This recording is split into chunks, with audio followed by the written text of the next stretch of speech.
Buffalo's embattled Catholic bishop is back home tonight from the Vatican, but he managed to dodge reporters at the airport after his plane landed. A group of protesters was on hand to greet Bishop Richard Malone. They're upset over the way the bishop has handled the ongoing sex abuse scandal. Our chief I-Team investigator, Charlie Specht, has more on what happened at the airport tonight. Bishop Richard Malone on Sunday flew back from the Vatican, where he met with Pope Francis and where rumors swirled about his possible resignation.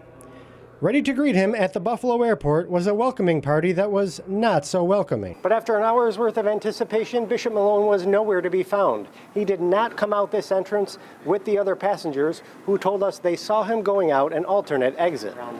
Catholics like Mary Ellen Sanfilippo waited all weekend for some sign that Pope Francis would finally discipline the controversial bishop for his handling of sexual abuse. And I'm not at all surprised that he did what he did.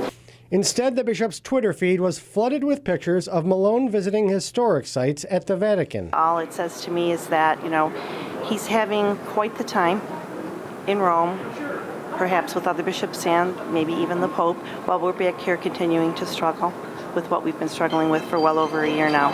NFTA officials said they helped the bishop avoid reporters and the faithful as part of standard procedure for, quote, high-profile travelers. But Siobhan O'Connor, the bishop's old secretary, isn't quite sure what the bishop is afraid of. We were planning to be entirely peaceful and respectful, and if he can't even stand to see us, that really says a lot about him, and that's really pathetic. Well, obviously he's not leading his flock because leaders don't hide, and he's hiding, and he's not available. He's not out there. And I think that says it all right there. And we're just going to continue to do what we do. He's not leaving, we're not leaving. Charlie Specht, 7 Eyewitness News.